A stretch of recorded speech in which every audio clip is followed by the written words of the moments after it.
Bonsoir à tous, on va reprendre l'échange de Brenna Jovanov. Monstre chapitre 10. Le quartier était tranquille, pas de créatures, pas de morts vivants, rien ne me guettait dans l'ombre. Je logeai Concorde en direction d'Orchard Circle au bout de l'impasse et descendis la pente vers la passerelle. Je me sentais un peu seule à marcher si tard dans la nuit. Ce fut encore pire quand j'abordai le ravin profond qui séparait mon quartier du centre-ville, sans savoir où je m'engageais. Alors que je descendais, je perçus une odeur humide, écœurante, relent de pourriture. Le guitariste de Rasputin Sings the Blues attendait sur la passerelle, à peine visible dans l'ombre, l'air encore plus grand sous son haut de forme. Il fumait, et quand il leva la tête, le bout de sa cigarette parut d'un rouge plus incandescent que jamais. J'avançai d'un pas sur le pont. C'est moi que vous attendez ? Il fit signe que oui, puis m'indiqua l'autre rive. Allons faire un tour. Je ressentis quelques fourmillements. Qui vous êtes ? Comment vous vous appelez ? Tu peux m'appeler Luther si tu veux. Et si je veux pas ? Appelle-moi comme ça te chante. Après une pause d'un rien cabalistique, il me désigna de nouveau l'autre rive du ravin, puis tourna la tête vers le crassier.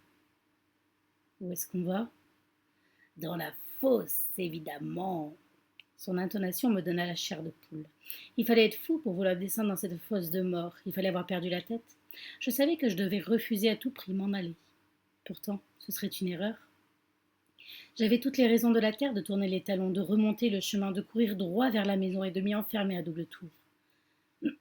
Seulement, il y avait Emma. Et je ne l'aurais jamais trahie. J'aurais tout fait pour elle. Alors, je suivis Luther sur le pont, le long d'un sentier sinueux qui menait au fond du ravin. Plus on s'enfonçait dans l'obscurité, plus j'avais l'impression qu'il se dressait contre le ciel. Luther sourit en touchant le bord de son chapeau. Enfin chez soi. Parce que vous viviez dans le crassier ? Il esquissa un haussement d'épaule. Pour tout te dire, en dessous. Ouvrant son manteau, il en sortit un couteau à longue lame jaunâtre, sans doute de l'ivoire ou de l'os. Je reculai. Ne t'inquiète pas, s'esclaffa-t-il. Je ne vais pas te blesser. Il enfonça dans la paroi du crassier jusqu'au manche. Sur le moment, rien ne se passa. Puis une couche de gravier s'écarta, dévoilant un panneau étroit. Il reprit son couteau, le rangea dans sa poche, puis poussa la porte et me fit entrer. Ça sentait la moisissure. Je dus me pencher pour passer par cette ouverture qui dégageait un air froid et humide. Pourtant, je n'hésitais pas, et Luther me suivit dans un tunnel bas. Je me retournai une fois pour n'apercevoir que le noir de son manteau. Nous progressions lentement. Je gardai une main sur la paroi rugueuse. Ça va et toi, Maëlys ? Dont des débris se détachaient à mon passage. Pourtant, l'endroit paraissait stable. Le sol descendait plus profondément sous terre, plus bas que les caves et les égouts. Le poids de la terre au-dessus de nos têtes devenait oppressant, bien qu'il y eût là quelque chose de presque rassurant. Je me sentais entourée, en sécurité. À mesure qu'on progressait, le tunnel s'élargissait, l'air devenait plus froid et plus humide, et loin devant, on voyait de la lumière. Arrivé au bout, Luther s'arrêta, redressa son col. La lumière provenait d'une double porte. Il posa les mains sur les deux poignées à la fois et tira. Puis il ôta son chapeau et plongea dans un profond salut, courbé en deux. Bienvenue dans la maison du chaos. Je me trouvais dans une sorte de vestibule haut de plafond. L'échange de Brenna Jovanov. À sol de pierre, éclairé par des torches alignées, le long des murs dont la fumée noire empestait le kérosène. Elles étaient composées de branches mortes, de battes de baseball et même de manches de hache. Plus loin, apparaissaient d'autres portes, plus basses et plus étroites que celle par laquelle nous étions entrés. Et devant nous se dressaient deux énormes cheminées sans feu. Autour de l'une d'elles, un groupe de filles en longues robes crasseuses et vestes austères nouées dans le dos nous regardaient. Elles dégageaient une odeur de morgue, pire que celle de la fille au cou balafré. Au fond de la salle, il n'y avait qu'un grand bureau de bibliothécaire ou de réceptionniste. Luther me posa si brusquement la main dans le dos que je sursautai. « Viens !» dit-il doucement. N'aie pas peur, elle veut juste te recevoir. Il me poussa vers le bureau, derrière lequel j'aperçus une petite fille assise par terre, les jambes allongées, occupée à dessiner à même le sol à l'aide d'une sorte de fusain, des yeux et des bouches géantes pleines de dents.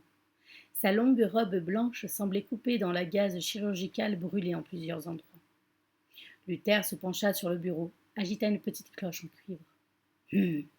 Voilà ton gars. La fillette leva la tête vers moi, mais quand elle sourit, j'eus un mouvement de recul. Si son visage semblait plutôt jeune et timide, son sourire laissait apparaître plusieurs rangées de quenottes acérées, 50 ou 60 plutôt que 32. Oh non! S'écria-t-elle en brandissant sa main noircie par le fusain. J'aurais dû faire attention! Elle avait la voix douce, mais cette bouche effrayante la faisait zézayer. Tu me trouves affreuse! À vrai dire, oui. Elle l'était vraiment. Elle semblait même assez effrayante. Pourtant, elle avait des yeux immenses. Pour le moment, elle était encore mignonne comme les bébés animaux, mais en grandissant, elle deviendrait carrément terrifiante. Elle tapota la lourde chaise à côté d'elle. Tiens, assieds-toi et parle-moi un peu de toi. Je ne m'assis pas tout de suite. Je ne savais que penser. Elle était différente de Luther, différente des filles rencontrées à la soirée de Stéphanie. Ses dents pointues et sa petite taille la rendaient encore plus invraisemblable que les autres. Quand je m'assis au bord de la chaise, elle se remit à dessiner par terre. Je me pose des questions sur toi, reprit-elle. Nous étions si contents que tu aies survécu à l'enfance. Normalement, les surplus n'y arrivent pas. Je ne voyais plus que le sommet de son crâne. Qui êtes-vous? Elle se mit alors debout, posant sur moi ses yeux noirs et ternes comme les plumes d'un oiseau mort. Je suis la Morrigan. Ce mot m'est paru étrange, comme prononcé dans une autre langue. Je suis ravie que tu aies le courage de venir nous rendre visite, murmura-t-elle en tendant la main vers mon menton. C'est bien que tu aies besoin de nous parce que nous avons besoin de toi, vois-tu, et les accords commerciaux se révèlent infiniment plus productifs quand ils sont réciproques. Comment ça, j'ai besoin de vous? J'ai besoin de rien. Oh, mon chéri, ne dis pas de bêtises. Bien sûr que tu as besoin de nous. Tu deviens si fragile et ça ne va aller qu'en empirant. C'est la meilleure solution pour nous tous. Tu m'aides et en échange je m'arrange pour que tu reçoives tous les remèdes et analeptiques nécessaires si tu ne veux pas que ta vie s'achève par une mort lente et douloureuse. Je scrutais son expression en tâchant de comprendre ce que ça cachait. Qu'est-ce que vous voulez?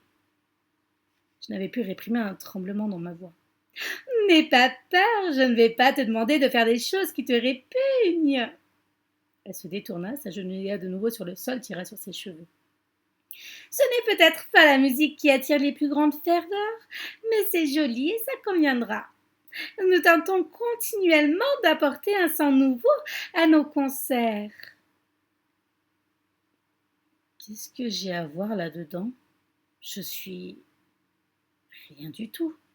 Tu as un beau visage, dit-elle en étalant sa robe sur ses jambes croisées.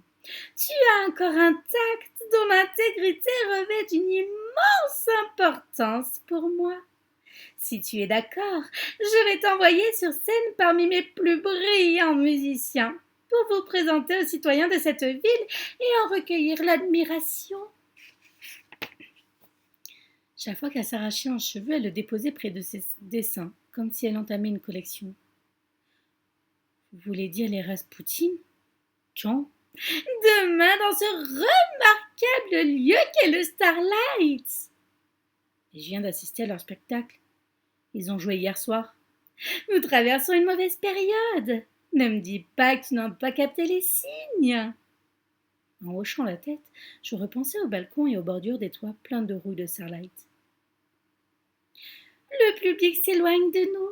La pluie le démoralise. Son attention a baissé de moitié.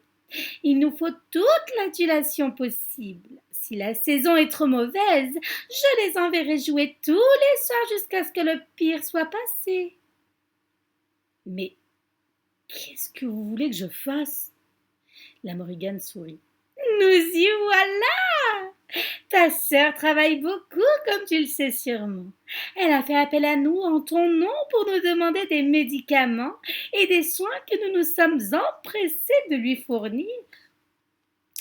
Il est assez facile de préparer ce dont tu as besoin. Tout ce que nous voulons, c'est que tu nous aides à récolter davantage d'applaudissements. Je ne demandais pas en quoi je devais me faire applaudir, ni même ce que je pourrais jouer. En fait, la phrase qui me sortit de la bouche était aussi hébétée que stupide. À quoi ça sert de leur faire plaisir? La fillette s'arracha une touffe de cheveux. Ils nous aimeront encore plus s'ils sont heureux. J'avais l'impression qu'on tournait en rond. Comment ça, ils nous aimeront? Comment ils peuvent vous aimer, alors qu'ils ne croient même pas en votre existence? Ils doivent t'aimer pour ne pas laisser la peur et la haine s'emparer d'eux, ce qui nous entraînerait tous dans la longue spirale du déclin. Ils partiraient en chasse contre nous, ils l'ont déjà fait. Si nous ne maintenons pas la paix, ils nous tueront. Je savais qu'elle disait la vérité. Toutes mes inquiétudes quotidiennes, tout ce qui définissait ma vie, tout revenait à ce qu'on avait fait à Kélan Corey. Quand elle ricanait, la Morrigan devenait laide et à faire peur. Ils peuvent devenir très dangereux s'ils se mettent ça dans la tête, donc il est impératif de les apaiser. Leur admiration nous soutient, notre musique les fait sourire, même s'ils ne savent pas que c'est à nous qu'ils sourient. Vous viviez aux dépens des groupies, haussant les épaules et dessinant un gros animal plein de bourrelets. Grâce à leurs attentions et à leurs petites faveurs. Elle y ajouta 2 yeux et centra 2 pupilles.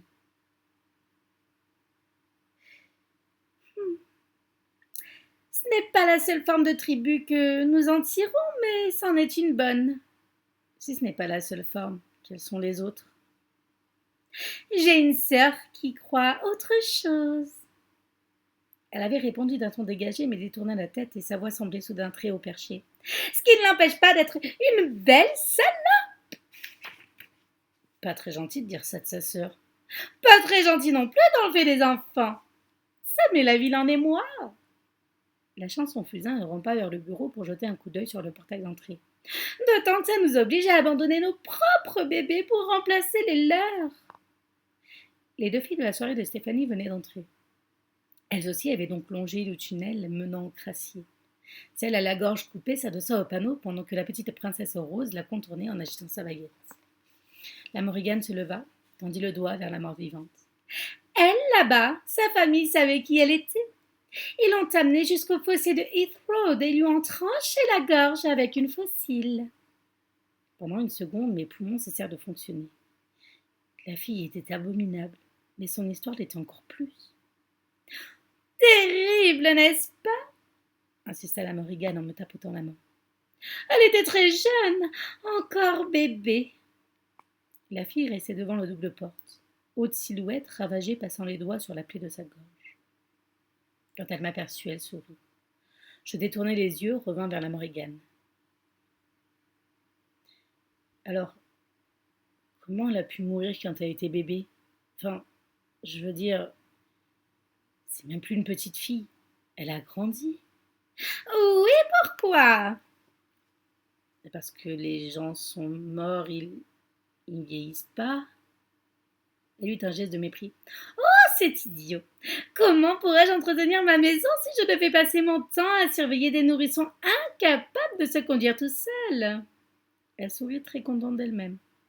Les morts m'écoutent. Ce n'est pas difficile de les faire revivre, pourvu qu'on possède le matériel adéquat, qu'on sache quel sort invoquer et sous quel nom les désigner. Je sais pas. J'ai l'impression que beaucoup de gens trouveraient ça plutôt difficile. Secouant la tête, elle me dévisagea d'un air grave. En fait, la plupart des gens n'y tiennent pas. Des gens comme votre sœur. Elle attrapa le fusain le jeta au sol. Ma sœur vit de sang et de sacrifice. Tout ce qui est mort ne l'intéresse plus. Elle a l'avantage d'être née sans cœur. C'est sans cœur de penser que les morts devraient rester morts. Non, mais il ne faut pas avoir de cœur pour traiter les enfants ainsi, pour les rejeter dès qu'elles trouvent autre chose. Enfin, regarde, j'insiste. Tu es venu pour l'analeptique à l'aubépine et je vais te le donner. Comme elle retournait vers le bureau, elle me tendait la main, je la suivis. Elle me conduisit par une porte étroite et me fit descendre quelques marches de pierre. L'air avait quelque chose d'humide, de minéral, mais j'aimais ce parfum. J'avais envie de le respirer. Je la suivis à travers passages et tunnels, tout étonnée de constater à quel point la maison du chaos avait pu s'étendre. Par un large vestibule, elle m'entraîna dans une salle gigantesque au sol constellé de flaques d'eau. Il y en avait tellement qu'on était obligé de marcher dedans. La Morrigan pataugeait avec délice, sautant dans les plus petites et claboussant autour d'elle. Je la suivis prudemment, les contournant autant que possible. Attention au plus profond, me prévint-elle. Si tu tombes dedans, je devrais appeler Luther pour qu'il te tire de là. Je vérifiai alors de plus près celle dans laquelle j'allais mettre le pied. Les bords en étaient abrupts, taillés à vif dans la pierre, et à vrai dire, je n'en voyais pas le fond. Au bout de la salle, il fallut en contourner une autre, de la taille d'une piscine. Une femme y flottait sur le dos, sans couler, les bras croisés liés par des sangles. Sa robe se collait contre ses jambes et on ne voyait pas le reste de son corps, immergé dans le fond boueux. Ses yeux vides étaient tournés vers le plafond et ses cheveux éparpillés s'en mêlaient de feuilles et de brindilles. De profondes cicatrices lui marquaient les joues, s'entrecroisant comme si on lui avait appliqué une grille sur le visage. C'est à peine si la Morrigan la regarda, alors que je m'arrêtai pour me pencher sur le bassin. Elle aussi est morte. Elle? Oh non, loin de là! Mais qu'est-ce qui lui est arrivé? La fillette poussa un soupir avant de se lancer dans une patiente explication. Certains peuvent sortir d'ici, d'autres non. Et certains ne peuvent se promener quand la nuit, quand extravagance rime avec jouissance.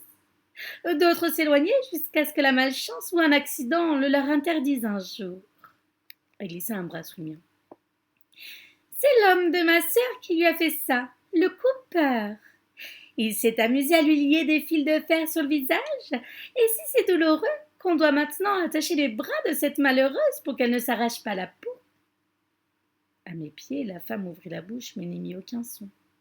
Ses lèvres étaient bleues de froid et ses yeux me contemplaient, écarquillés d'angoisse.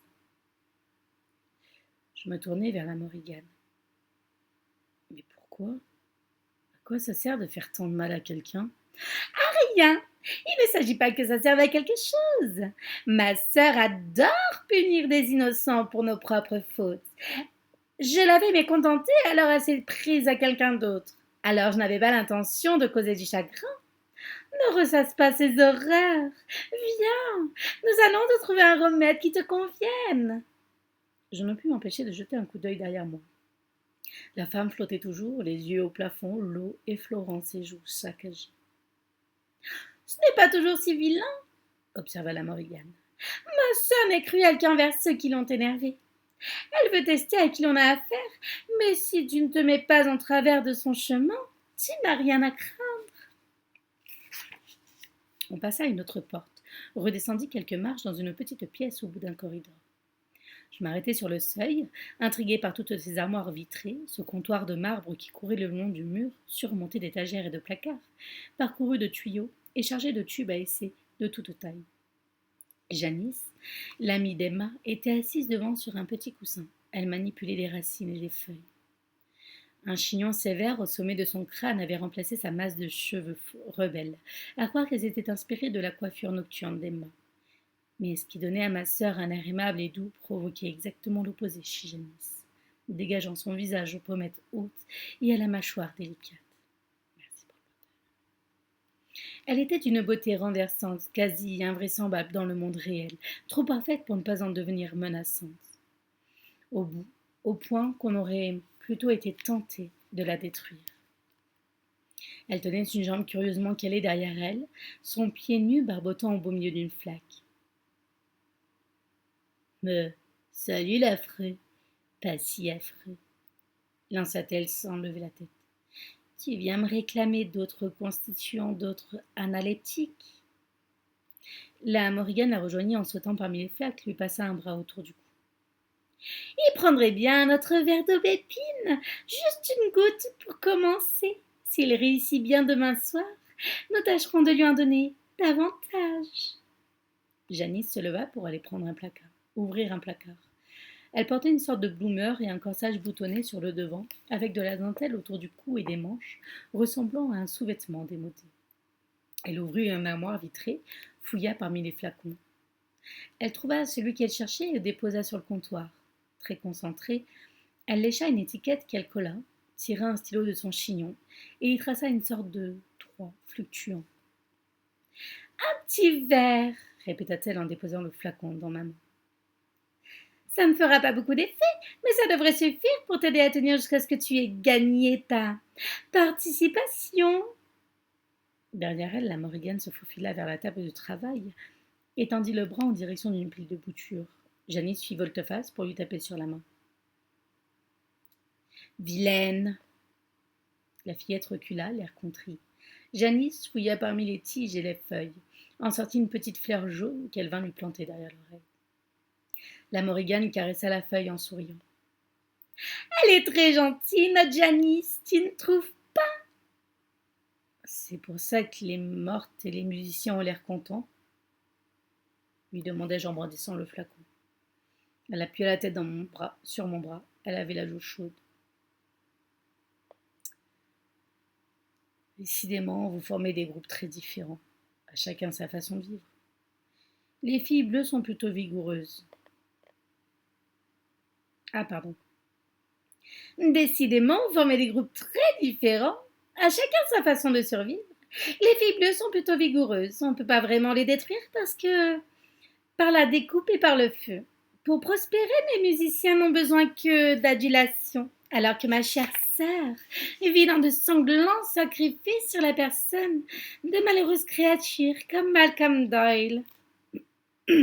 Qui, moi? Mais non, Malcolm Doyle mettait un petit garçon arraché à son berceau pour satisfaire l'appétit insatiable de ma sœur. Toi, tu es quelqu'un d'autre? Je le savais bien, mais ça faisait drôle de l'entendre dire. Je ne suis pas Malcolm Doyle, je suis quelqu'un d'autre. Alors, on lui a fait du mal. Elle lui a arraché la tête! Ça s'est passé très vite. Il n'a sans doute pas souffert, mais je ne peux l'affirmer. Elle réfléchit un instant avant d'ajouter, en enroulant une mèche de cheveux autour de son poignet.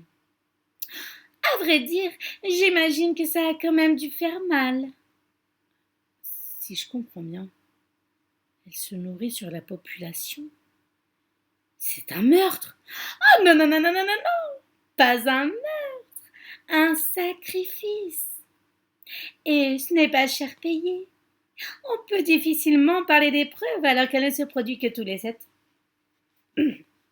Chaque fois, la ville en profite pour plusieurs années. Et quand la ville va mieux, nous allons bien aussi. Ce qui me rappela cette collecte de sang qui sentait tellement le faire. Vous le buvez? Non, les méthodes de la dame ne regardent qu'elle et n'ont pour ainsi dire rien à voir avec la maison du chaos. Pour nous, il s'agit seulement d'occuper le cimetière et de témoigner. Qu'est-ce que vous racontez? Vous ne pouvez pas aller dans le cimetière. Ne dis pas de sottises. Un carré nous y est réservé, tu sais, pour les hérétiques et les impurs. Pour les suicidés, les morts-nés, les meurtriers. Pas pour les gens comme vous. Et Morrigan me sourit, me serra la main. Si, c'est pour nous. Tous les 7 ans, nous nous y rendons dans ce carré non consacré pour assister à l'offrande de versement du sang. Ça veut dire que ce sang ne sert à rien si on le répand. Il n'existe rien de plus puissant que l'intention. Quand tu fais quelque chose, c'est ce que tu comptais faire qui détermine le résultat. La loi crée le monde. Mais on ne peut pas se contenter de verser du sang sur le sol pour qu'il donne des forces. Le monde reste le monde. Les plus belles actions sont guidées par l'intention. On n'obtient que ce qu'on cherchait. Dans la maison du chaos, nous obtenons ce dont nous avons besoin grâce à l'amour que nous porte la population.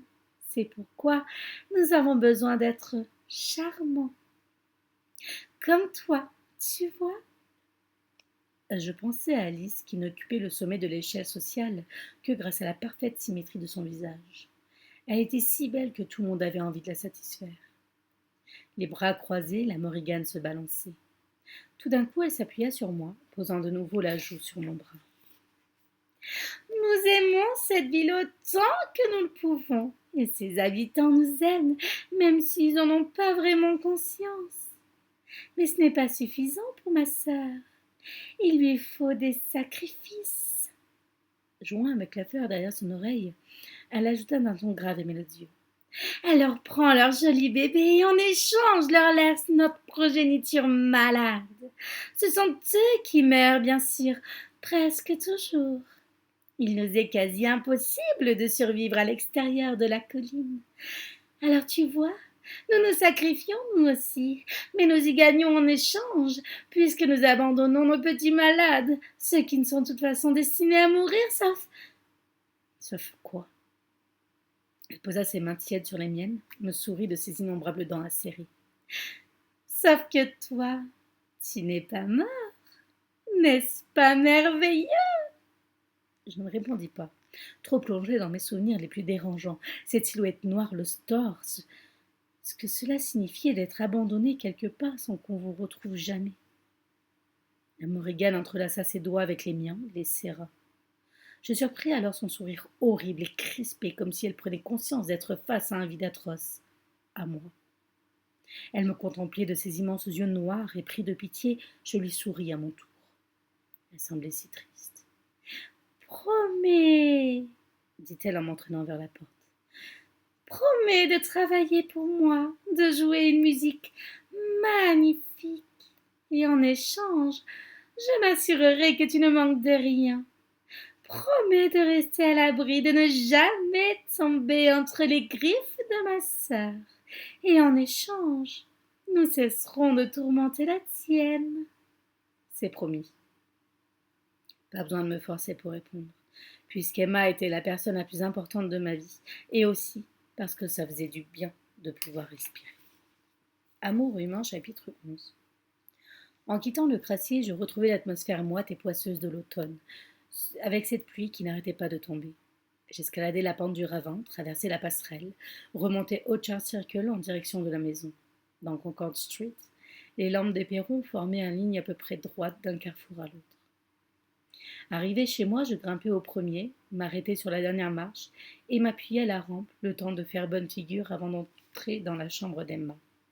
J'entrouvris sa porte, collant ma bouche dans l'embrasure pour pouvoir murmurer sans laisser entrer trop de lumière.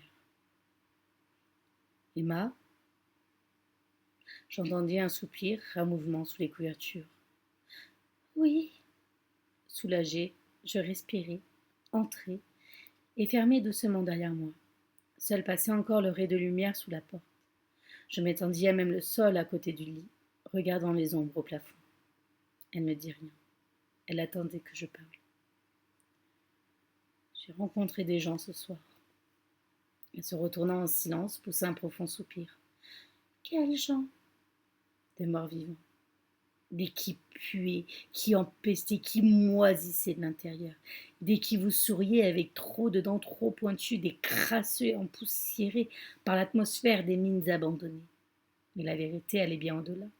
C'étaient des luthers, des carlins électrisants sur scène, des morriganes aux mains collées sur mon bras comme si on se connaissait depuis toujours, et pas la Janice maigre et bizarre qui s'était pointée avec Emma après l'école pour préparer son exposé de botanique, mais la belle qui vivait dans la maison du chaos. Et aussi celle qui aimait les étoiles joyeuses, roses et mignonnes dans son genre. Pourquoi Janice travaille avec toi au labo? Emma me répondit d'une petite voix trop maîtrisée. Tu sais, les projets de groupe exigent presque toujours un travail de groupe. Tu mens là. À un long moment, elle ne dit plus rien. Je la sentais sur la défensive. Je l'ai vue effleurer une table en inox. Finit-elle par lâcher. Elle s'en était écartée aussitôt en regardant autour d'elle pour vérifier que personne n'y avait fait attention. Je me suis dit qu'elle pouvait être comme toi. Alors, je lui ai proposé qu'on travaille ensemble. Tu leur as demandé quelque chose, dis-je en collant mes mains au sol. Pour t'aider, murmura-t-elle. Juste pour t'aider. Ce n'est pas gratis, Emma. Je crois qu'ils veulent autre chose en échange. Eh bien, on payera. Elle avait dit ça d'un ton tellement convaincu que je refermais les yeux. On payera ce qu'il faudra. Tu crois que c'est si simple? Et s'il demandait un truc glauque ou impossible ou malfaisant? On resta tous les deux silencieux. Parfois, les choses deviennent si compliquées qu'on ne peut plus en parler. Ils font des sacrifices de sang, expliquai-je. Comme dans les livres. Ça paraît dingue, comme si on était en pleine fiction. Mais c'est tout ce qu'il y a de vrai. Emma ne répondit qu'au bout d'un certain temps, d'une voix étrangement calme. Ça n'a sans doute rien de surprenant. Beaucoup de cultures ont une tradition de sacrifices humains. Si, c'est surprenant parce que c'est dément. On n'est plus à l'âge de pierre. On passe plus sa vie à faire des sacrifices aux dieux. Elle partit d'un rire suraigu qui s'acheva en hoquet. Mais si, justement, on trouve presque normal parfois que l'un de nous perde un môme. Et là, toutes les autres villes sont frappées par la récession. Le chômage grimpe en flèche, les entreprises mettent la clé sous la porte, les fermes tombent en ruine, mais pas chez nous. Car tant qu'on nourrit le sol vous le rend bien. On en tire nourriture, paix et prospérité. On ne subit pas d'épidémie. Il n'arrive rien de négatif. Oui, sauf que tous les 7 ans, quelqu'un tue un môme. Tu dois comprendre, ça n'a pas toujours été négatif.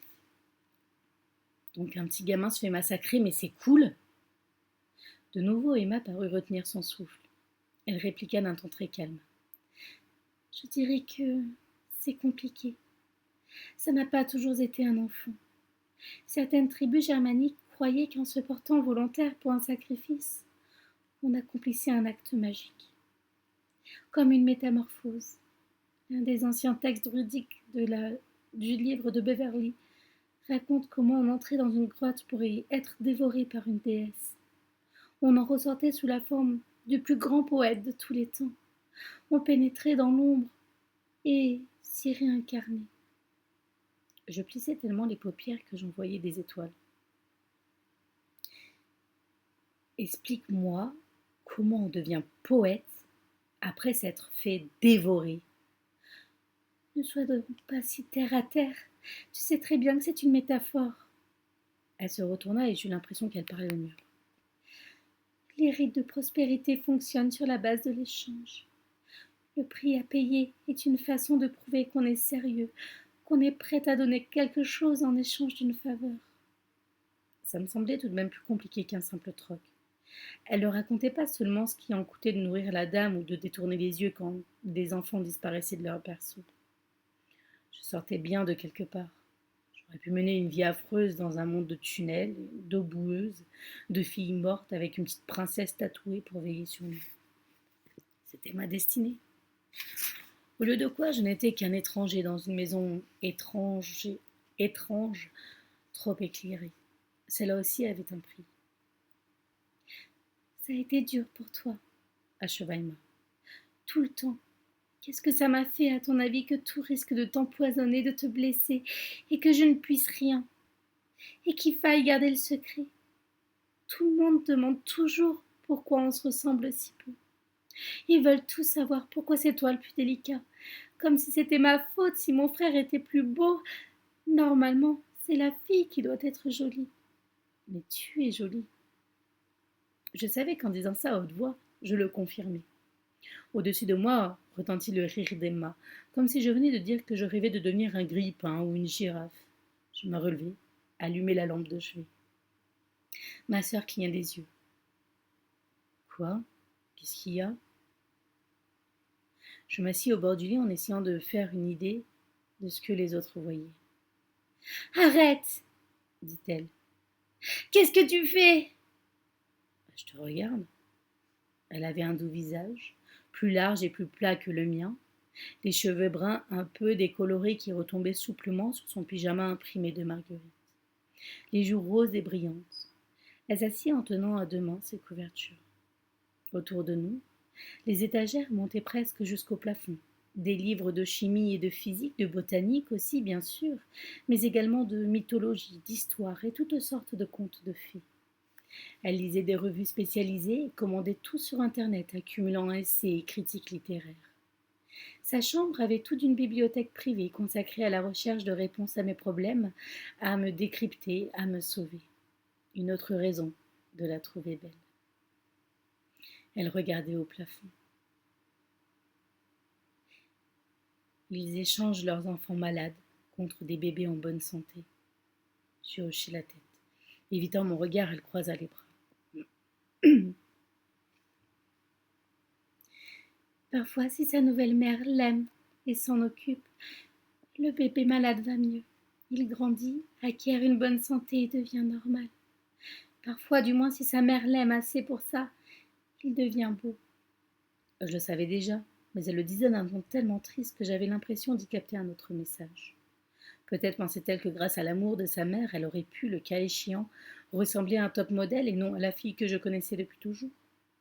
J'avais envie de souligner que le mot fort, en bonne santé et normal ne semblait pas forcément s'appliquer à moi. De toute façon, ces histoires remettaient toujours un point crucial. Les mères n'aimaient pas ces petits êtres affreux qui remplaçaient leurs gosses. Ce n'était tout de même pas leur faute. On ne pouvait pas les forcer à aimer des monstres. Cependant, les sœurs le pouvaient peut-être, pour peu qu'elles soient miraculeusement désintéressées, et pour peu que l'échange ait lieu quand elles étaient encore jeunes. Toute ma vie, Emma avait été là, pour me couper les cheveux, avec des ciseaux,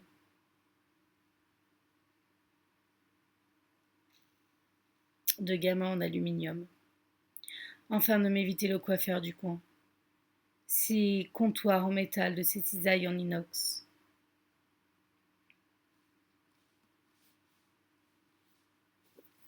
Pour me préparer mon petit déjeuner, pour s'assurer que je mangeais, que je voyais mes amis et que je faisais mes devoirs, pour veiller à ce qu'il m'arrive rien de mal. J'avais envie de la serrer dans mes bras et de lui dire que tout allait mieux qu'elle ne croyait. C'était trop bizarre qu'elle ne se rende pas compte. Emma, j'avais la gorge tellement serrée que je dus m'y prendre à deux fois. Emma, ce n'est pas maman qui m'a gardée en vie si longtemps. C'est toi. Pont Sacré, chapitre 12. Le lendemain matin, on était dimanche. Je restais au lit et regardais la pluie dégouliner sur les carreaux en attendant la sonnerie de mon réveil. Tout me paraissait aussi gris et triste que le ciel. Même la nuit passée ne m'avait pas semblé d'une réalité aussi lugubre. Je roulais sur le dos sans savoir si j'avais envie de me lever ou de traîner un peu. Finalement, je repoussai mes couvertures. Malgré le temps couvert, la lumière me semblait plus brillante que les semaines passées, sans m'agresser la vue pour autant. Dehors, tout paraissait clair et net. Je sortis le flacon que m'avait donné la Morrigan, en cassai le bouchon de cire et avalai une gorgée.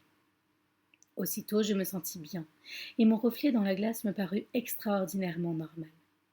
J'entendais mon père chantonner en bas. Il se déplaçait d'un pas rapide et léger, incroyable que le dimanche puisse vous rendre aussi heureux. Je trouvai Emma attablée dans la cuisine. Elle leva le nez de son livre en souriant. Je m'étais arrêtée sur le seuil pour la contempler, petite bonne femme à l'aspect fragile, aux mains douces, aux cheveux raides. J'aurais aimé me sentir choquée, concevoir de l'effroi face aux créatures fantasques, aux rituels secrets et aux morts dans les souterrains. Mais je n'y parvenais pas, car toute ma vie je m'étais sentie moi-même, un monstre inavoué, et c'était à peine différent. Ce fut à ce stade de mes pensées qu'apparut maman, dans ses tennis d'hôpital et sa blouse. Ce n'était pourtant pas le genre de vêtements qu'elle portait à l'église, et je me demandais si elle se rappelait quel jour on était. Elle avait ramené ses cheveux en queue de cheval, et me parut plus blonde que jamais dans la lumière. « Bonjour, mon chéri !» Elle servait une tasse de thé, le sucra plus encore que d'habitude. « Mais qu'est-ce que tu fais déjà debout ?» Je haussai les épaules. « Je vais peut-être aller à l'église avec vous. » Emma referma son livre. « D'après la météo, il va pleuvoir toute la journée. Tu ne préférerais pas rester à la maison ? Non, il ne fait pas si mauvais que ça. Je vous attendrai sur la pelouse ou dans la rue. On partit en retard de la maison. Tout ça parce que mon père ne voulait pas démarrer avant que ma mère ne soit changée. Une fois qu'ils furent entrés dans l'église, j'allai m'asseoir sur la pelouse et regarder les portes se refermer. C'était un grand édifice de couleur crème, et même sous un ciel gris, j'avais l'impression que le soleil brillait sur ses murailles, et ce toit en voûte de briques claires, les vitraux ornés de losanges colorés. Au-delà, le cimetière s'étendait sur presque 1 hectare, avec ses alignements de tombes, son gazon bien tondu. Du côté nord, le carré non consacré semblait moins entretenu.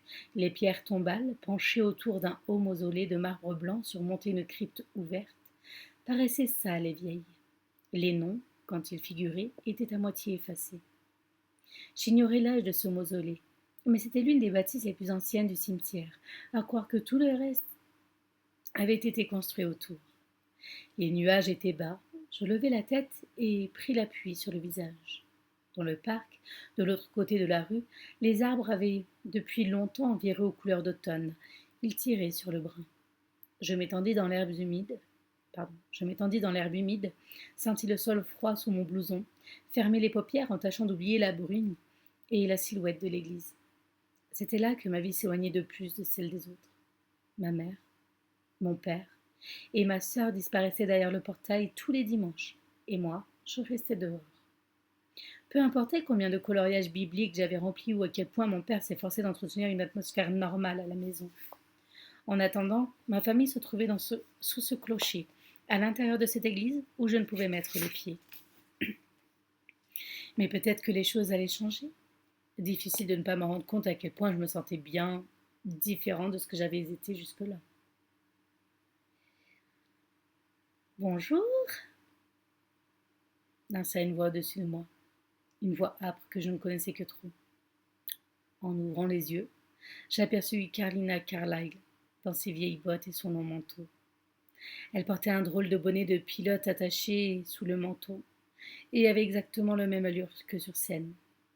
Pourtant, ce n'était pas des traits ordinaires et son comportement sauvage qui paraissait maintenant bizarre en elle. Au moins, autant que Janice avait paru sinistre dans ma cuisine et magnifique quand elle se penchait sur ses flacons et ses fleurs. Penchés au-dessus de moi, les yeux de Carlina devenaient bleu pâle, comme des œufs de merle, dénués de cette lueur diabolique qui lui donnait les feux de la rampe. Comme je ne répondais pas, elle s'affala près de moi. « Tu n'attrapes pas froid comme ça ?» Ça pourrait arriver. Elle semblait attendre la suite avec sa grande bouche étirée. On aurait dit qu'elle pouvait me comprendre. La plupart du temps, je me sens plutôt seule. On aime bien se dire qu'on est des solitaires, des indépendants. Elle accompagna cette remarque d'un sourire ironique hélas, ses boucles dépassaient de son bonnet. On se vend de ce qu'on peut, non ? Qui on ? Demandai-je d'une voix sèche, comme si je ne tenais pas vraiment à entendre la réponse. Elle se pencha en avant, le menton dans les mains. Quand elle détournait les yeux du ciel, elle virait presque au bleu marine. « Tu tiens vraiment à le savoir ?» insista-t-elle. « Depuis toujours, dans tous les pays, on nous a trouvé des noms différents. Fantômes, anges, démons, esprits élémentaires, tout ça ne sert pas à grand-chose. Depuis quand un nom changerait-il l'essence d'un être ? » Là, je comprenais. Parce que peu importait que mon père m'appelle Malcolm ou me présente comme son fils, ça ne faisait qu'empirer les choses. En fait,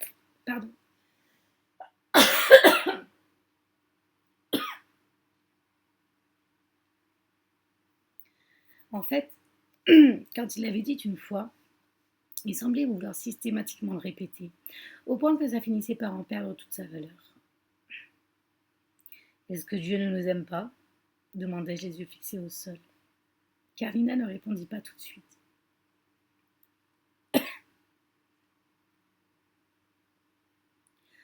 Apparemment perdue dans la contemplation d'un bosquet d'érables rouges et brillant comme le sang. « Je ne sais pas pour Dieu, finit-elle par déclarer, mais je sais pour la tradition. Toi et moi, nous sommes des gens terre à terre. Quoi qu'on en pense, c'est notre vérité. Quand les religions anciennes ont élaboré leurs lois, elles ont créé un précédent. Elles croient que la terre consacrée rejette nos âmes, et leur croyance est si forte que nos corps en souffrent. J'acquiesçai. Mais il me semblait désespérant qu'on puisse être rejeté et même haï par quelque chose d'inanimé à cause d'étrangers qu'on n'a jamais rencontrés. Tu seras au Starlight ce soir me demanda Carlina. Il faut bien, non? Oui. Brossant les feuilles mortes tombées sur son manteau, elle se leva. Il faut. Et elle partit tranquillement, remonta la rue de sa démarche fière, aussi décalée que si elle émergeait du siècle dernier. Je restais allongée sous la pluie, le dos de la nuque inondé d'eau froide, et je sentais les feuilles mortes crisser à chacune de mes respirations. Je pensais à l'église et ne pouvais m'empêcher d'évoquer mon père, là-haut, en chair. Sur le papier, ses sermons paraissaient sereins, mais ce n'était pas un homme tranquille. Et je savais que quand il lisait ces mots à haute voix, cela devait sonner comme des anathèmes. Je me levai. J'avais envie de le voir dans toute sa vérité, quand celle-ci se matérialisait sur son visage, dans sa voix. J'avais envie de voir ce qu'il voyait. Je ne l'avais jamais observé dans ces moments qui revêtaient une telle importance pour lui, et maintenant je comprenais que ça n'arriverait sans doute jamais.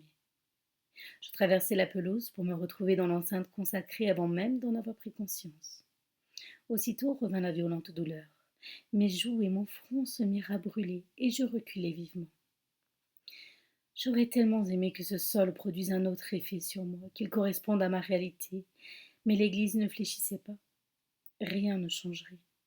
Elle m'infligerait toujours comme des décharges électriques, car il n'existait aucune boisson magique, aucune croyance assez puissante pour faire de moi ce que je n'étais pas. Applaudissements, chapitre 13. Ce soir-là, Roswell vint me chercher sans poser de questions. J'avais presque envie qu'il me demande pourquoi j'emportais ma guitare basse, mais il n'en fit rien. On écouta la radio. Toutes les chansons parlaient d'amour et de drogue. Quand on s'arrêta devant le Starlight, aucun musicien des Rasputin ne s'y trouvait encore. Avec Roswell, on alla se mêler à la foule. Beaucoup de gens étaient déguisés, même si Halloween n'allait avoir lieu que dans 2 jours. Il se baladait à travers la salle, me jetait parfois un coup d'œil, et je me demandais ce qu'il voyait alors. Ni un dieu, ni un monstre. Peut-être rien. Soudain, j'entendis un rire aigu, et me retournai. Juste le temps d'apercevoir Alice, les joues peintes de moustaches violettes, toujours dans son costume de chat, mais cette fois rehaussé d'un collier de faux diamants. Elle était accompagnée d'un type qui s'appelait Levi Anderson et s'accrochait à son bras en venant dans notre direction. Arrivée presque à notre hauteur, elle me jeta un regard malveillant, puis se serra contre Levi. Trop la classe, maugréa Roswell. Moi, je ne me sentais ni vexée ni énervée. Mon cœur battait juste un peu plus fort, mais je ne ressentais rien. Je me trouvais un box libre dans un coin et m'assis en contemplant mes mains, pendant que Roswell allait chercher quelque chose à boire. Ça va?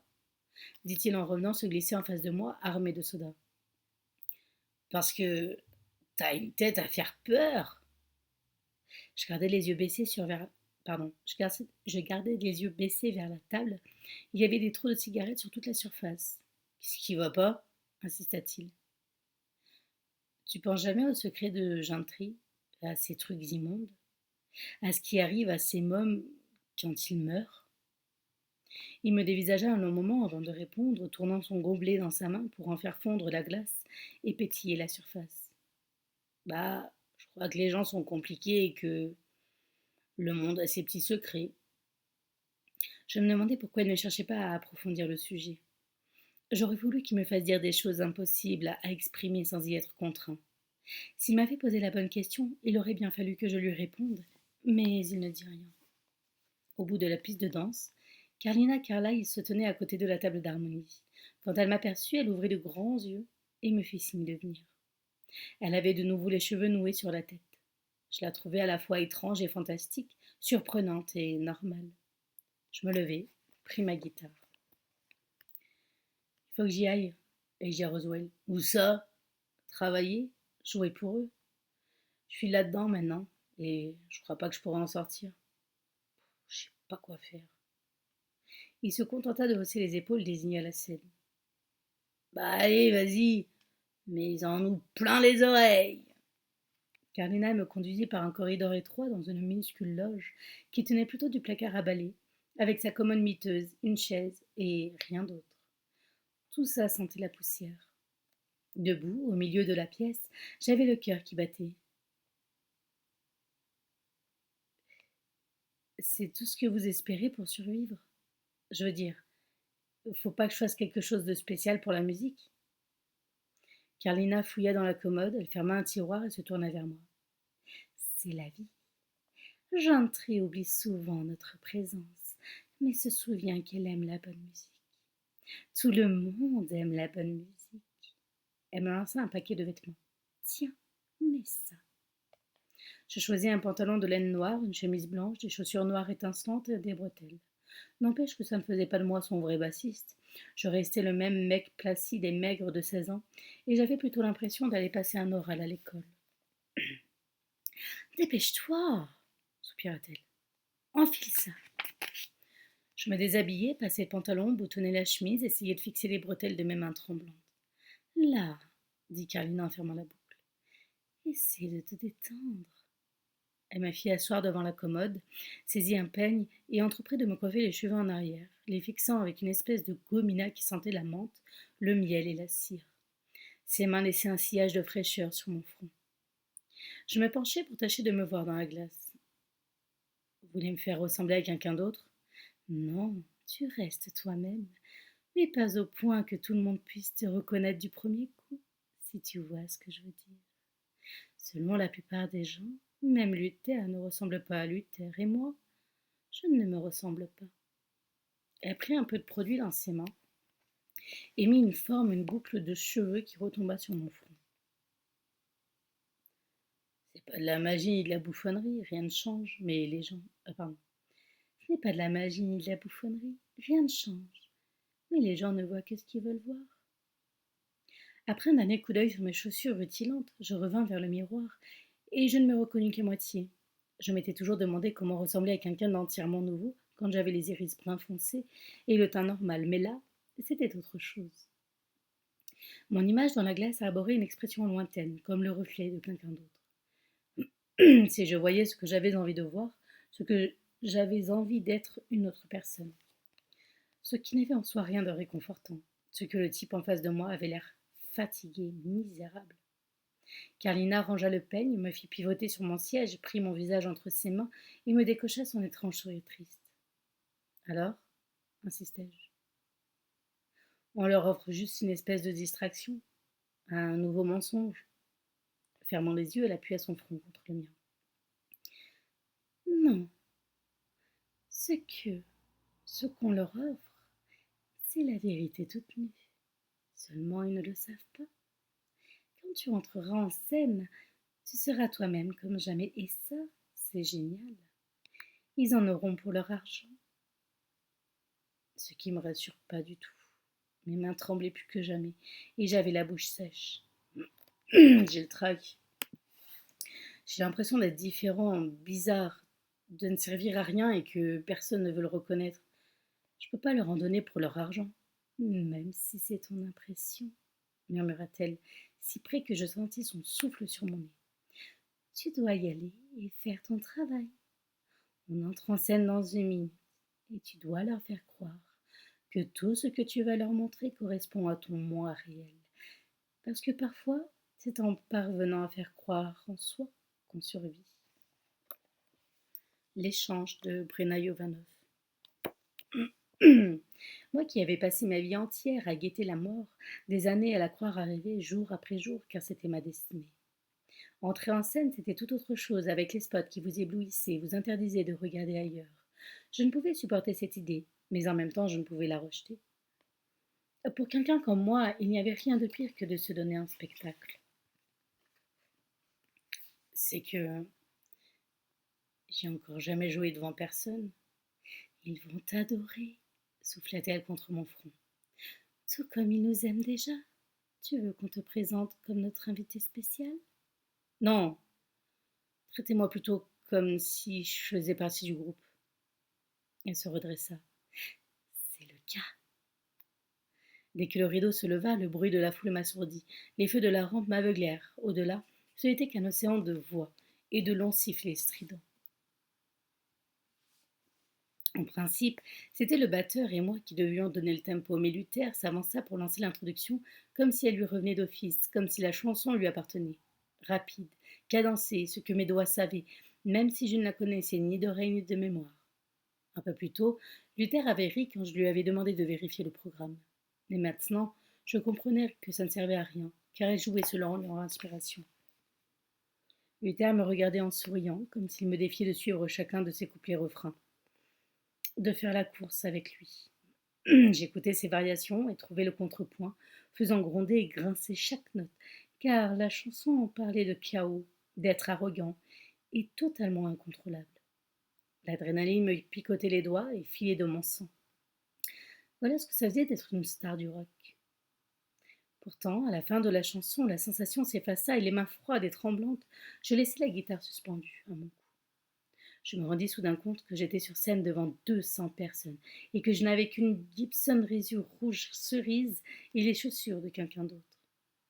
Ricanant à l'adresse du public, Luther fit tournoyer sa guitare autour de lui, puis il attaqua directement Common People, l'air de se ficher qu'il y faille un synthétiseur ou que cette chanson remonte à 30 ans, alors que la plupart des jeunes du public n'avaient même pas entendu parler de Pulp. Il l'avait choisie et la jouée, faisant chanter la guitare entre ses mains, pendant que Carlina interprétait à elle seule les deux protagonistes de la chanson, une fille riche et un homme du peuple, criant de sa voix rocailleuse que la pauvreté, c'était nul. De temps en temps, Luther me jetait un coup d'œil que j'essayais d'interpréter. Il accélérait la cadence pour prouver que toute chanson était une conversation, un débat entre un rythme et une harmonie. Je n'avais qu'à écouter et répondre. On jouait un tandem, nous surpassant mutuellement, jusqu'au moment où il bifurqua sur un vieil air de Pearl James, Yellow Ledbetter. La ligne de basse en était grave, essentielle. J'attaquai la première note et tout le bâtiment parut trembler sur ses fondations. Sur ses fondations. Il parlait d'une rupture, mais la mélodie en était douce, et si dans sa version Eddie Vedder évoquait plutôt une espèce de poivreau titubant, Carlina chantait d'une voix à la fois rock et claire. Une voix qui évoquait la solitude, le regret. Elle suggérait un passé dont on ne pouvait ni ne voulait s'extraire, et seule dans ce rayon de lumière bleue, elle était belle. Plus belle qu'au cours du précédent concert où elle frémit en parcourant la scène de long en large, beaucoup plus belle que lorsqu'elle s'était penchée au-dessus de moi, sur la pelouse du cimetière. Les mains serrées autour du micro, c'était elle la véritable incarnation du Starlight, la voix la plus authentique de John Prix. Luther et moi ajoutions la mélodie, mais toutes les notes menaient à elle, la plus pure, la plus grande vérité devant ce public de gamins déguisés. Le menton dressé droit comme un i, elle interpréta le refrain avant de rendre le micro en souriant à Luther. Maintenant, fais-moi pleurer. Il lui répondit non pas par son habituel rictus plein de dents, mais d'un authentique et loyal sourire, puis se pencha vers sa guitare pour jouer un solo à sa seule intention. Une lente progression de notes scandées, dures et aiguës. Je le suivis, faisant résonner ma propre mélodie qui grondait sous la sienne comme une pulsation cardiaque, et tirant chaque note des minutes, des années. Ce fut là qui se produisit l'inattendu. Ça ne se passait pas comme dans les autres chansons. Là, il n'y avait pas d'histoire à raconter, pas de conversation. C'était juste une sensation, sans image ni parole, rien à voir avec Luther sur son instrument bien propre et bien affûté. Ce son-là provenait de l'extérieur, d'un autre univers, ce pouls qui animait toute vie sans jamais vous laisser oublier que vous étiez différent, que le moindre contact avec le monde pouvait vous faire souffrir. Des sentiments trop compliqués pour être jamais exprimés en paroles, mais qui se répandaient à travers les amplis, s'infiltrant dans l'air et inondant la salle. Debout, dans la fosse, le public s'était immobilisé et tous me regardaient quand j'arrêtais de jouer. Ils applaudirent. Mais qui vint me murmurer Carlina à l'oreille. Il ne faut pas faire ça. Ça leur a plu, non? C'est juste que ce n'est pas bon pour eux de ressentir ça si longtemps. Ça les épuise. Dans la salle, les applaudissements faiblissaient déjà. Les gens regardaient la scène, les lumières colorées. Luther entonna une version frénétique de Here Comes Your Man, qui évoquait une défense de 3 jours à la coque, mais ils restaient là, passifs, comme des vaches dans leurs étables. Pas plus de résultats avec les Pixies, ni avec Nick Cave ou même Nine Inch Nails. Rien ne semblait devoir les faire repartir. Il joua un dernier morceau puis cessa de torturer Monsieur Self-Destruct au milieu du riff. Derrière nous, le batteur continua un peu, puis s'arrêta et se leva. Et on resta ainsi tous les quatre, immobiles sur la scène. Je venais de faire foirer dans les grandes largeurs le concert spécial de Halloween. Luther jeta un regard écœuré à Carlina avant de balancer la tête du côté des coulisses. Il faut apporter le piano, vas-y. Joue-leur une de ces ballades pourries, ça nous achèvera bien. D'ailleurs, c'est tout ce qu'ils demandent maintenant. Bon, souffla-t-elle. Apportez-le. Aidé du batteur, il poussa jusqu'au centre de la scène un vieux piano droit et verni écaillé.